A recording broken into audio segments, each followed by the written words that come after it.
Welcome to our podcast. Our what? Our podcast, the Mesa Public Schools Special Education Editorial Podcast. This will be like reading a newspaper, but you're not reading a newspaper because you're just listening.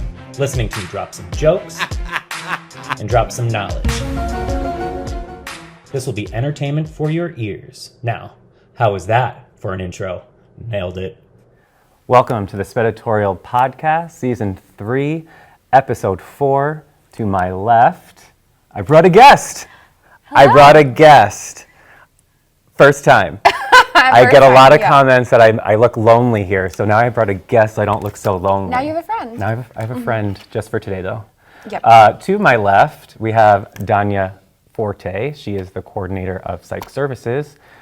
Danya, tell the field what your like history, some of your past stuff. Sure. So I was a school psychologist based in schools for 10 years. This is my 11th year in education and my first year as coordinator.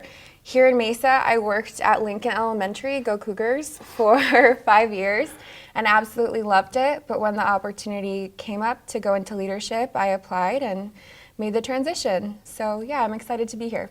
Mm-hmm. And she's been my left hand. Yes. She's kept me sane. Same. She's the best part about my job. Wow. I so paid him to sweet say today. that. Yeah. Usually I'm a little spicy, but yeah. Just a touch. A little bit. A little sassy. My fall break was a little sad. Do you know why it was a little sad? Why? Because I wasn't there?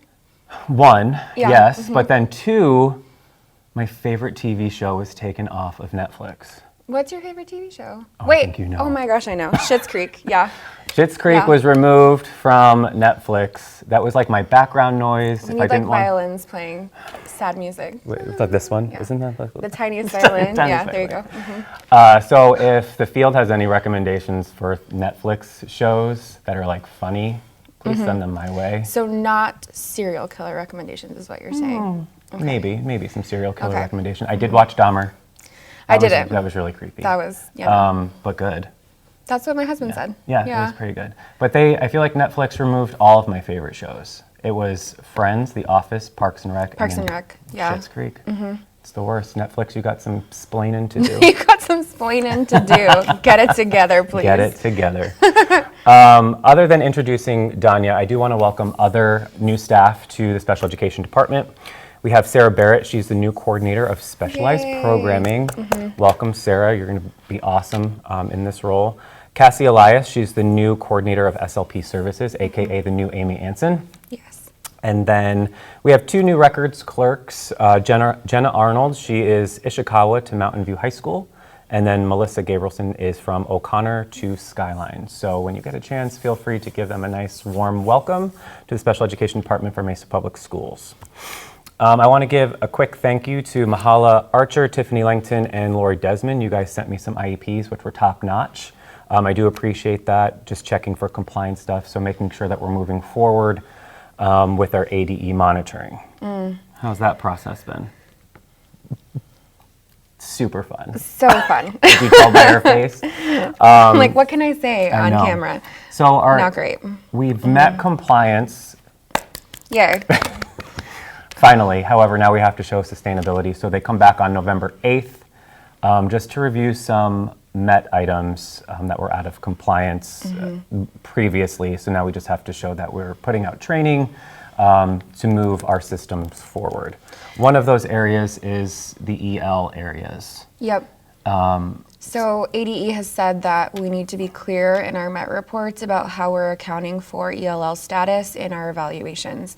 Meaning if a student is bilingual, they haven't scored proficient on the AZELA, how are we accounting for the impact of language on the testing that we're doing and on their functioning within the classroom setting? And then how we're taking that information and then inputting it into the IEP. They both need to trickle together, align together, so that we can provide the student with the best services that Mesa could offer for these students. On that note, with compliance, speaking of that, we had 35 schools that were in compliance for the month of September. That's amazing. It's banana pants. Super proud to have these schools be in compliance. So I'm just going to give them all a quick shout out. We had Brinton, Chrisman, Crossroads at Eva, Edison, Eisenhower, Falcon Hill, Alma, and east of the Franklin schools, Hughes, Ishikawa, Kerr, Lincoln, Go Cougars.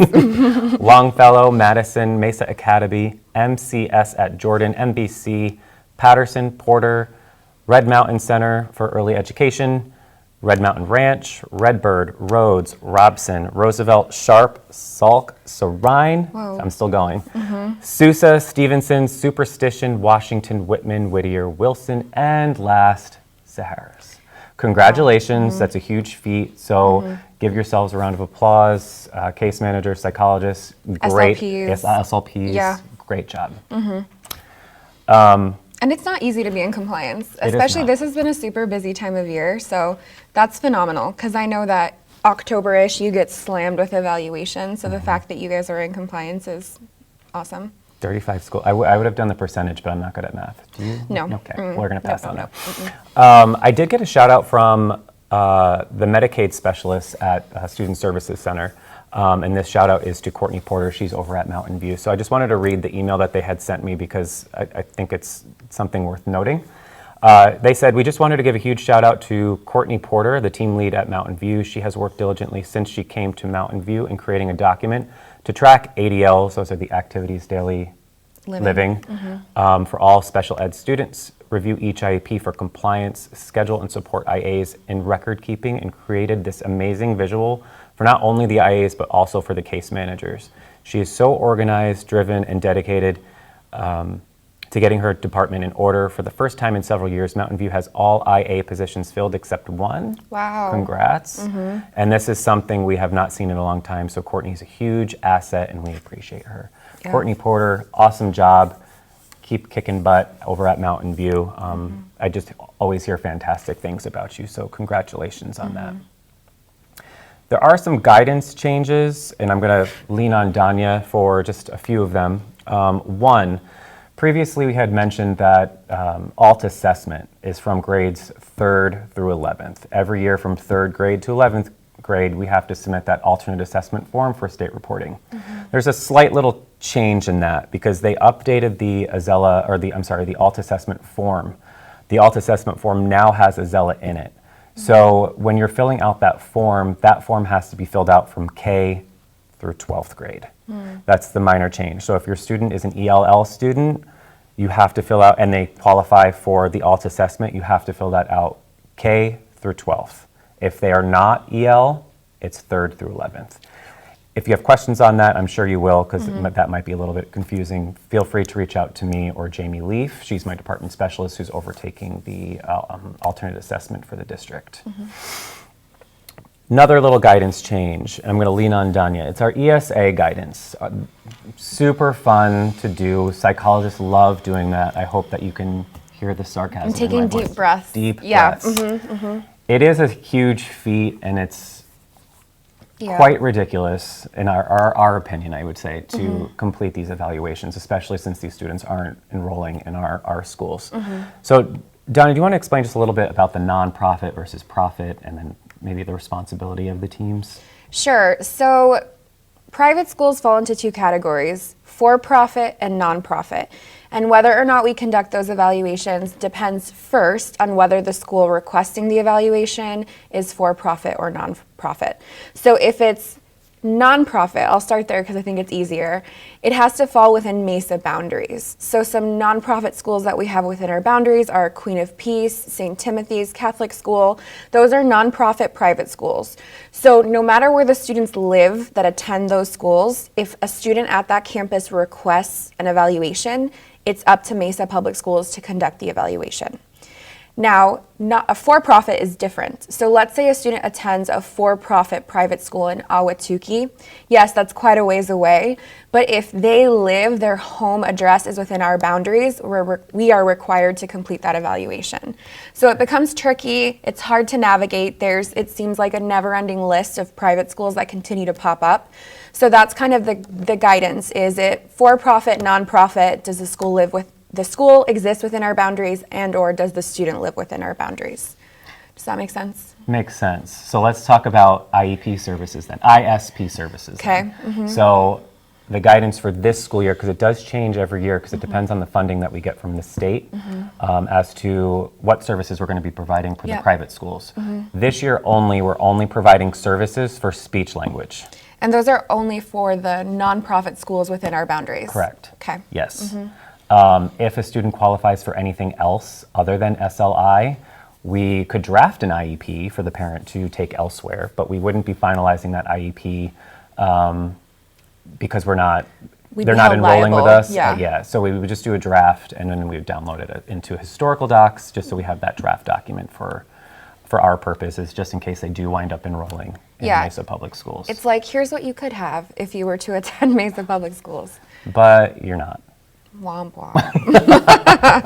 So if you have questions on that, again, we're always here to help support your lead psychs too. They should be able to help navigate some of those questions. Can I talk a little bit about the ESA expansion? Absolutely. So I'm not sure how familiar everyone is with ESA.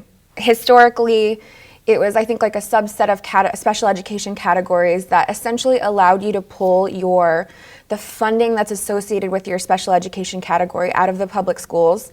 It was given to parents, and then in theory, like in best practice, it would be used to support outside services, maybe placement, for example, at a school with ABA therapies if a parent decided that they wanted that for a student on the spectrum.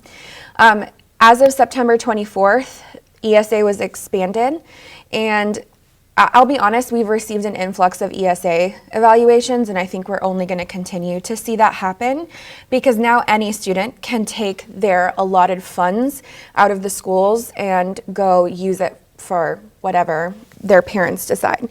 So what that means is like every student in education is allotted like a per capita amount. So I'm just going to throw out random numbers because I'm bad at math and I don't know the numbers, but let's say it's $6,000. You are a general education student at your school. Per seat, every child receives $6,000. The ESA, if you apply and are granted that, allows you to kind of pull that, and then a parent can use it to enroll them in a private school to help pay for tuition. Or maybe they're homeschooled and it allows them to pay for like private speech therapy or private OT therapy. Kind of what I think is the hardest part is that there are categories in special education that are more loaded because one would expect that, for example, a student who has autism would require higher levels of support. You could assume that they would need speech and language, maybe OT, like depending on their level of severity, they might require academic services across the full spectrum of academics, right? So I don't remember what the loading is. I always say 35,000 and I feel like I've grossly exaggerated that, but it's multiple $1,000s, tens of thousands. And so you have a lot of parents who are vying, unfortunately, for their child to be labeled as having autism within the schools because that gives them a higher amount of funding. What's interesting about ESA is that it doesn't matter if you have a private school diagnosis of autism, you have to have a school age eligibility of autism. So you'll have parents that will have private evaluations conducted and they'll come to us and say, but we need you to find them eligible as having aught. And so when teams don't, it creates kind of, you know, a tense situation, just a conflict.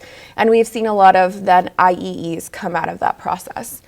So it's a sticky process. I know that there can be a lot of frustration, especially in the ethics and integrity of finding students eligible for aught when the data that we collect says otherwise.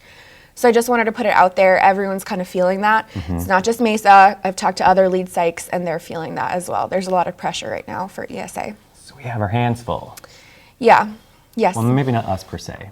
But our psychologists psychs do. And our SLPs and OTs, yeah. So if you have questions, again, on the whole process, please reach out. We'll be able to help support too. We have Laura Joyce that's been helping. With private school evals. And psychs really are appreciating her help with the private school evals. So, absolutely, yeah. One other thing that guidance is coming, so it's going to be a change, is the special education teacher input in the evaluation process. So this is brand new, so you've heard it here first, that we're going to be putting out guidance on the special education teacher role in the evaluation process. Danya, why is it important for a special education teacher to provide or input information into the evaluation for the school psychologist? Sure, so I think it's crucial that we kind of indicate where that information is going. So it's going in the review of existing data tab and section. So that is really kind of summarizing where a student is at the point of the read or the review of existing data, what their services look like, whether they were making progress. And it's not just special education teachers who are being asked to input information. All additional service providers do this. So it's SLPs, OTs, PTs, it could be adapted PE. All of those people are inputting information because it fully summarizes and captures where that student was at the point in time that the read occurred. So it's important that we just have an accurate description of where they were to better guide the team and how to progress with the evaluation. And I would go a step further and say it's probably not appropriate for a school psych to enter that information in based on their own experiences because they're not with the child every single day. They get like a brief, I would say. Sometimes they don't even know the student. Right. I think they just get like a snapshot based on observation or just like maybe going through the hallways, just noticing the kiddos.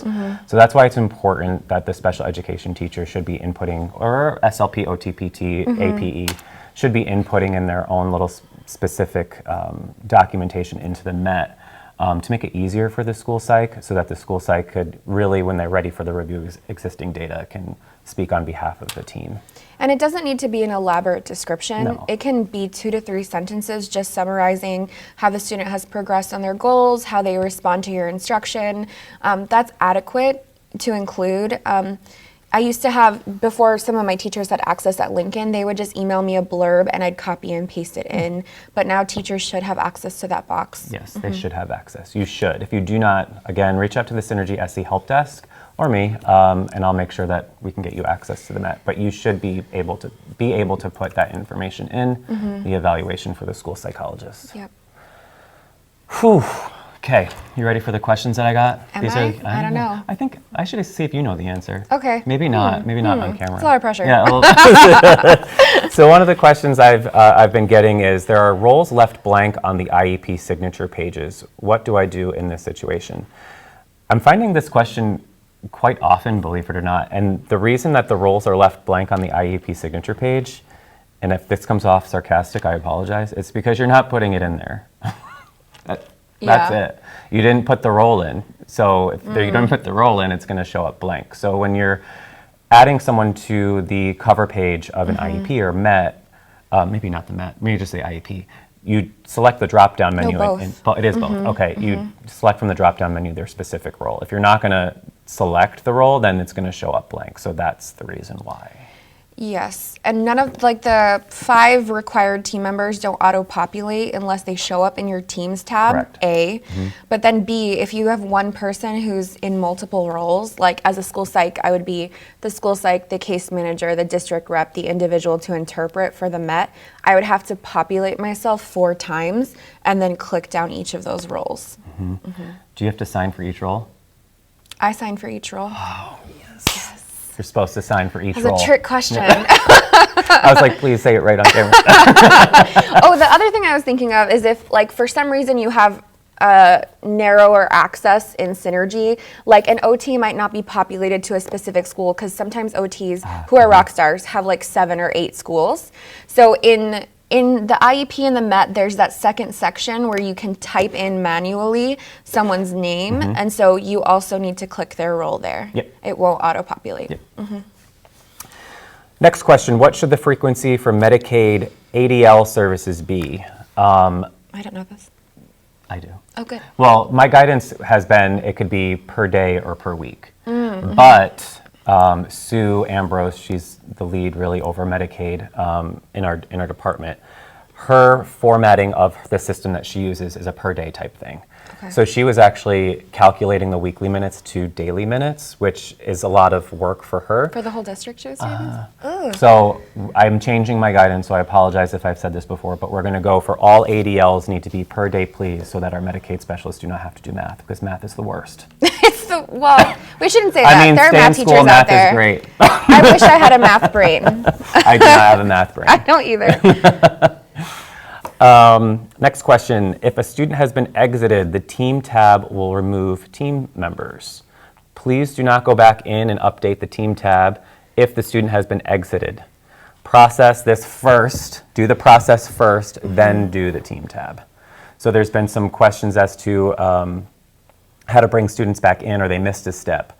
So make sure that you're following the process. And if you're really confused, again, myself will be able to help you navigate through that process, as well as Heidi Corder and then Ashley Felice. Oh, I should have mentioned before, Ashley Felice is our new Synergy SE specialist. Woo! Go So Ashley. congrats, Ash. I forgot to put you on here. My apologies.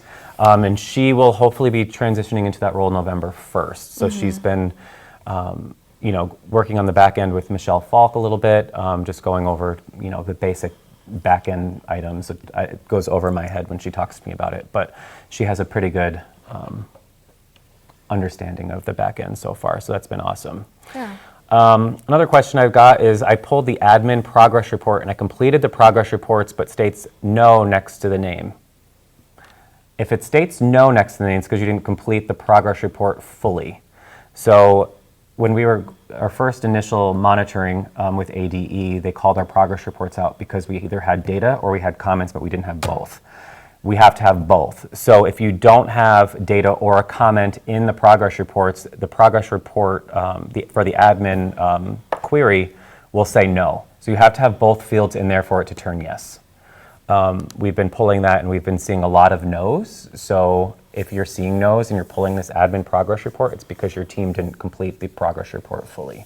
Again, you need data and then you need a comment to support the data. I think I put that out in the newsfeed in September. And then last one, Medicaid consent form. Is that a one and done, or do we have to do it every year? We now have to do it every year, right? Ooh. Womp womp. Well, okay, so she's not particularly wrong. You're not dead wrong. You're not dead but wrong. So in most other districts, we require it every single year. When I was in New York and Florida, we had to submit it every single year. For Mesa, it's a one and done. But that's Really? just for Mesa. Okay. So if you went to Gilbert or Chandler, they do it every single year just to update the Medicaid.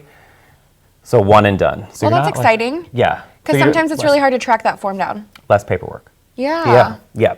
SLPs and OTs are rejoicing when they hear that news, I feel like. Yeah, I've been getting a lot of questions on that this year. But now you know. Just a one and done doc. Glad I was wrong. Yes, she was wrong. You heard it here. I will admit readily that I'm wrong. Okay, in the last podcast, I had a previous question about you win like a little $5 gift card. Oh, cool. If you get the question right. So the question was, who can tell me what's supposed to go in the LRE section area and provide an example? The winner of that is Jenna Helser. She's the SLP over at Hermosa Vista. Yeah, Jenna's awesome. Yeah, and she gave me two great examples. But one of those examples is, and I'm just going to read the whole thing, so it's going to be a mouthful. But this is something that would be like considered compliant and exemplary to put in this section. And I changed the student name to actual, just put student. Just Yeah. Confidentiality. Yeah. Students' difficulties with basic reading skills, reading comprehension, and reading fluency impact their academics throughout all areas of the general education curriculum due to reading being fundamental to learning. Due to the above difficulties with reading, student cannot progress at the same rate as their same-aged peers. Their difficulties with spelling and vocabulary impact their writing. Student has difficulty staying on pace with appropriate fluency and accuracy and is not performing at grade level with phonological tasks such as reading fluency, word identification, and comprehension. Additionally, student does not always recognize familiar words or quickly decode words. Student will receive specially designed instruction in the area of reading to help increase their reading ability and bring them up to grade level. They also require accommodations in instruction and classroom tasks. Specific accommodations will be outlined in the accommodation section of the document. Wow, that was So- awesome. Yeah, so that was really thought out, well put together. Jenna, great job. So congratulations to you and your team. I also want to give a shout out to Brenda Hook, Lindsay Cassidy, Suzanne Pratt, Jennifer McDermott, Laura Hickey, Robin Brady, Devaney Hawes, and Julie Martin, because they also answered that question. So great job. You know what's weird, Danya? What's weird? I don't see any psychologists on this list. Okay, well, that's weird. I mean, in all fairness, psychologists don't write LRE statements and IEPs. Okay, don't put me on blast. Well, I'm just saying. Ask a med I do not question. like my own dose of medication. Okay, I you don't like a dose of your own No, I medicine. do not. Okay, we should work on that. No. Do we? Maybe. I think people might like this. You putting me in my spot. Email Justin if you like that I give him crap on the podcast. Maybe I'll come back. Our next question, and I know you know the answer to this, and we've been getting questions on this too, and we've actually put out guidance, I think. Actually, we did it at our psych meeting. So, psychs, you should answer this and get it right. Come on, Sykes, don't let me down. Don't let us down. The next question is, do I have to include a special education area director in revocation of services? Pick a number, 1 through 10. Me? 8. The 8th person with the correct answer in my inbox will receive a small token of my appreciation for listening to the podcast and getting the answer correct, because if getting the answer correct, I'm only hoping that you're telling your teams this, which would make our jobs easier. Much easier. Much yeah. easier. Mm-hmm. And area directors will thank you. Yes. Potentially. So what was that number? 8. 8th person in my inbox. Ready, go. Now. Now, ready? Okay, so yeah, that's the podcast. Wow, But before I fun. jump off, please subscribe to the podcast through Apple iTunes, Google Play, or Spotify. I'd really appreciate it. If it's anything negative, keep it to yourself. Only positives this year, right?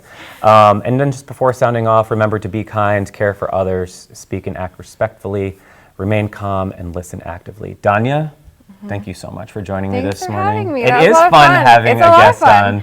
I Yeah. feel like I'm more myself as opposed to wah, wah, wah, wah, wah. That's what they said they hear. Yeah. know, I'm just kidding. I'm just kidding. That was mean. That's why there's only like one person that listens to it. I'm kidding. Thank you, and we'll see you in November. Yeah. Have a good rest of your October. We're almost there, guys. Almost. It's almost Thanksgiving. Almost. Bye, guys.